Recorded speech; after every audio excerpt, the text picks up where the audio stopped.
Welcome back for another episode of Change Talk. Today we'll be discussing the many options people have towards their psychological treatment in the state of Connecticut. Now please keep in mind today's episode is not intended to be misleading as medical advice in any way. If you're ever experiencing an urgent or emergent psychological or medical emergency, please use your own best judgment by using the various emergency services such as 911. Never use this video as psychiatric instruction or advice. Please speak to your own mental health care professional for more information. Let's first begin by talking about a common scenario when it comes to the mental health arena. Please keep in mind that the scenario is completely fictional and may evoke negative emotions or trigger past traumatic experiences. A mother walks into her daughter's room and sees her inflicting self-injury. Upon their discussion, the daughter expresses to her mother that, "I've been thinking about ending it for quite some time now." The mother, in a panic, picks up the phone. What are her options? When in doubt, it's very important to just dial 911. Yes, the services may not be exactly what you want, but at least your child, depending on the situation, is likely to get the medical help they need. Other options that are not recommended for the first-time users are the mobile crisis unit, which is literally a team of mental health professionals that will come to your home and evaluate whichever individual and make a consequent decision on what to do. Typically, people are slanted towards giving the mobile crisis team a shot, but I will warn that responding times for this unit are generally much slower than any ambulance or on-call physician or a crisis clinician in an emergency clinic or hospital. Now, dependent on history, diagnosis, severity of injury, and whether or not there was a plan and means associated with the suicidal ideation, this fictional daughter might be eligible for acute psychiatric inpatient treatment. The decision will typically be made by a crisis clinician, psychologist, psychiatrist, or a combination of physician and therapist, whether inpatient treatment is truly necessary. Typically, this style of treatment is the most expensive due to the 24/7 monitoring that is required in medical professionals ranging from mental health counselors, nurses, and various physicians that it takes to staff these facilities. The first and foremost purpose of psychiatric inpatient units is for the stabilization above all. This means that their job is to make it so they can reach the next step in treatment and will utilize only temporary pharmacological interventions. Limited counseling, and case management to establish only your immediate goals. Typically, these programs also have an occupational therapist on staff that does things such as educational and movement groups, social workers for finding your next level of care, and your primary psychiatrist that oversees your medications and nominal crisis counseling interventions. These units also have the right to chemically restrain when necessary in certain states, provide physical restraints when needed, and might also employ legal means in which to force medication compliance and extend your treatment at the facility. Patients who feel as though they are not benefiting from services are eligible to sign a 3-day letter where in 72 business hours a judge must review the case and decide if forced treatment is necessary in the state of Connecticut.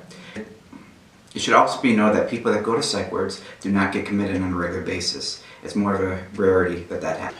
There are many good reasons, even for people who suffer from extreme pathology, to maintain most of their liberties. First and foremost, insurance companies want to make sure that long-term programs are used only by individuals who truly need the service, due to the enormous cost and prognosis associated with such a decision. This is not a factual number, but a very rough ballpark, but only about less than 5% of the individuals I met were on a waiting list for the Connecticut Valley Hospital, which is more of a long-term facility. Going back to acute inpatient facilities at local hospitals, they tend to focus more on safety as well, and will often implement 15-minute safety checks and one-to-one monitor if needed. Typically, these patients are discharged from these facilities and are encouraged to meet with their primary care physician and/or mental health provider for both follow-up psychotherapy and pharmacological intervention, since acute inpatient units rarely give you more than 2 weeks of medications after you leave. Typically, when patients are discharged from these facilities, they are encouraged to meet with their primary care physician and/or mental health provider for both follow-up psychotherapy and pharmacological intervention, since acute inpatient units rarely give more than 2 weeks of medications after you leave. The next tier down would be considered a partial hospitalization program. These programs vary from state to state.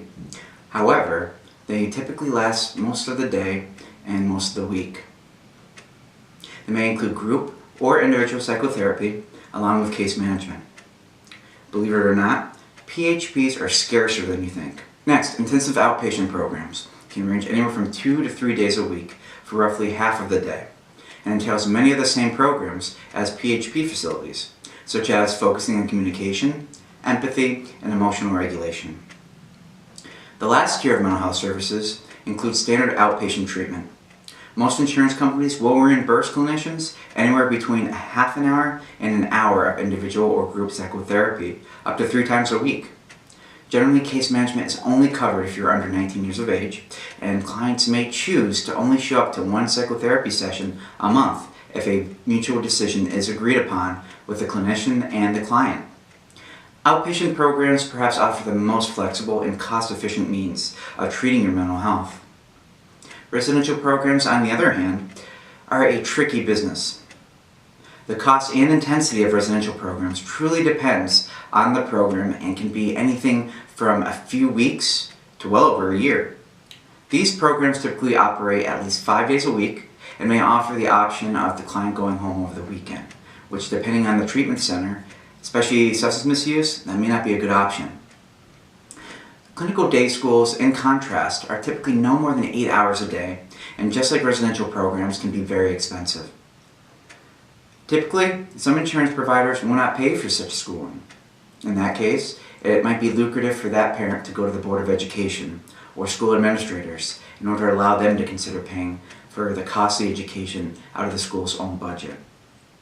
Typically, most schools utilize clinical day schools as a last resort because they are extremely expensive and can exacerbate various problems in the child through other negative influences at the facility as the other children with criminal backgrounds.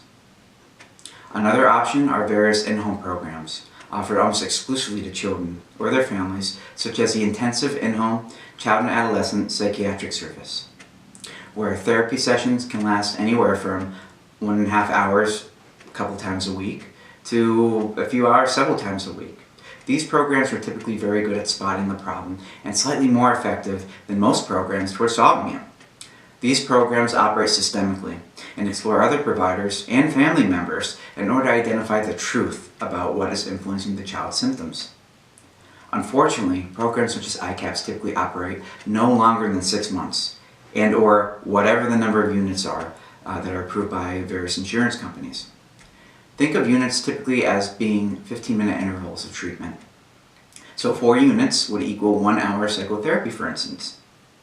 After 6 months, or meeting your quota of units, you may file an appeal when it comes to clinicians with insurance companies. However, it has been my experience that these requests are rarely granted.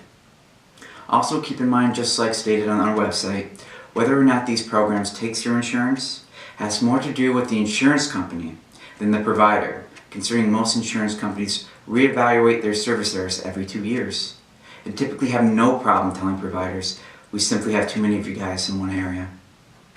Well, there you have it. There's several different types of mental health treatment.